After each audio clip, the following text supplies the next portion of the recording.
Sari-sari store serye pa din tayo sa loob ng bahay for today's video. So tara guys, samahan nyo na naman ako ulit mag-display. Maaga nga akong naligo ngayon para madami din akong matapos na gawain. Walang pasok ang Kuya Cypher namin at ang Samira Marien dahil nga maulan. Medyo tanghali na nga rin yan, siguro mga 6:30 AM na yan, pero makulimlim kasi nga nag-uulan. Morning routine ko na nga yan guys, bago mabuksan yung pintuan namin, kailangan isabit ko muna yung lagayin ko ng chichirya sa screen door namin. Kahapon pa nga dumating yung delivery ko kay grocery, kaso nga lang hindi na kinaya na ng powers ko kagabi. Kaya ngayon ko pa lang sila ma-i-display. Gaya nga ng dati, hindi na naman kompleto ang deliver ng grocery, pero syempre sanay na ako grocery. Charis. Syempre kahit ganon, kahit hindi laging kompleto ang deliver sa akin ni grocery, nag-order pa din ako online para konti na lang din yung bibilihin ko sa grocery. Napakalaking tulong ni grocery sa akin, lalo na ngayon nag-aaral na ulit si Samira, dalawa na yung estudyante ko. Nawalan na talaga ako ng oras para mag-grocery ng mga paninda ko, minsan na lang talaga. Pwede naman sana pagkatapos ng klase ni Samira, idediretso kami ng Novaliches Bayan para mag-grocery. Kaso nga lang hindi talaga ako komportable na kasama ko si Samira, lalo na pag dumadaan kami sa highway. Pag nakasakay kasi siya sa e-bike, malaro siya kung ano-anong ginagawa niya.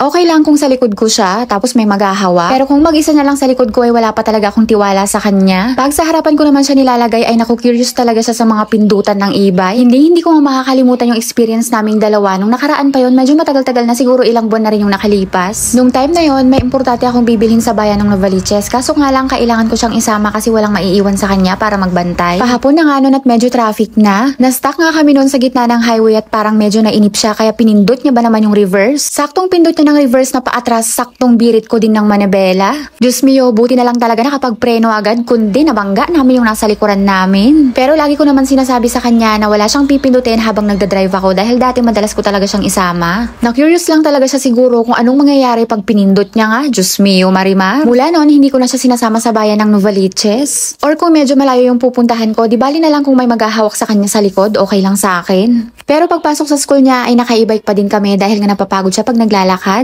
Medyo may kalayuan din kasi yung school niya ngayon sa kagaya niyang bulingkit pa at mabagal pa maglakad. O diba, napalayo na naman yung kwento ko sa inyo. Iilang piraso na nga lang yung natira sa mga cupcake at mga biskwit ko na tinda. Kaya halos lahat ng i-display ko ay bagong bili ko na sa grocery. Kay Cypher at Samira pa nga lang yan ay ubus na dahil yan din minsan ang pinangmimerienda nila. At pangbaon na rin sa school, si Kuya Cypher namin pag nagbaon niya ng biskwit, hindi yan kontento sa isa, dalawa or tatlo ang binabaon niya. Wala na nga rin ako masyadong mga candies na tinda. Pati mga gamis nga ay ubos na din, pero meron akong stock na gamis, hindi ko pa nga lang na i-display. Marami nga din akong order ng mga candy sa grocery, kaso nga lang iilang piraso lang yung dumating. Mga plastic nga ng mga candy ay hindi ko tinatapon, iniipon ko, pinaglalagyan ko ng itlog. May ilang piraso nga din akong order na dilata, kung ano lang yung hinahanap, yun lang talaga yung ino-order ko. At mga drinks, pang baon na rin yan ni Samira, at saka pang benta. Ang Kuya Cypher kasi namin ay hindi masyadong mahilig sa ganyang drinks, mas gusto niya yung sito o kaya yung sesto. Pero napakabihira na lang magbaon talaga ng drinks, mas madalas tubig lang talaga. Pag ganitong tulog pa nga si Samira at ang Kuya Cypher namin ay tahimik, mabilis lang talaga ako matapos mag-display kasi walang nagpapasaway. Pagising kasi silang dalawa ay sumasabay din ang bunganga ko kakasaway sa kanilang dalawang, sarap kasi nilang pag-untugin. Mas madami nga talaga yung away nila kaysa yung oras na magkasundo sila. Pinakaayaw ko pa naman sa lahat yung may umiiyak, na i-stress talaga ako siya para akong naririndi. At pinakaayaw ko talaga sa lahat yung pinapaiyak yung bata, yung inaasar hanggang sa umiyak.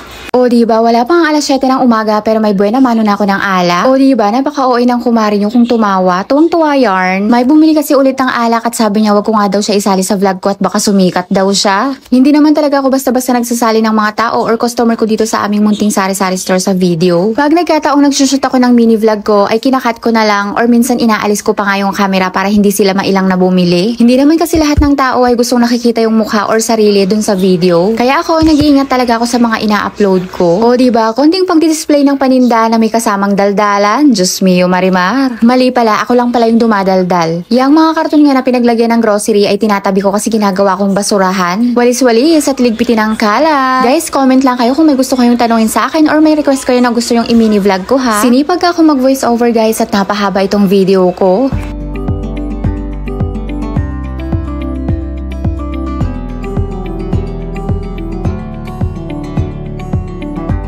Yun lang muna guys for today's video at sana nakarating kayo hanggang dito sa dulo. At kung nagustuhan nyo tong video na to ay pa-like and share naman, pa-follow na din. Yun na guys for today's video.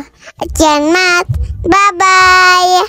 Isa ka din ba sa naghahanap ng authorized distributor ng I Am Amazing Pure Organic Barley? Or naghahanap ka ng mabibilhan online kaso nga lang nag-aalangan ka kasi baka makabili ka ng fake? Good news guys, dahil isa akong authorized distributor ng I Am. Pwede nyo pong hingiin ang picture ng aking ID through Messenger para ma-scan ninyo at makasiguradong legit. Sa mga hindi po nakakaalam, sila po ang Board of Directors, founder at owner ng I Am Worldwide. Nationwide at international po ang ating shipment. Ako po mismo ang magpapack at magpapaship para makarating sa inyo ang authentic na Amazing Pure Organic Barley. Para po sa gustong mag-avail at magpa-member, i-direct message nyo lang po ako sa aking personal account. Available din po si I Am Amazing Pure Organic Barley at iba pang product ni I Am Worldwide sa aking TikTok shop at sa aking shop sa Shopee. Ilalagay ko po ang mga links sa comment section maging ang aking personal account.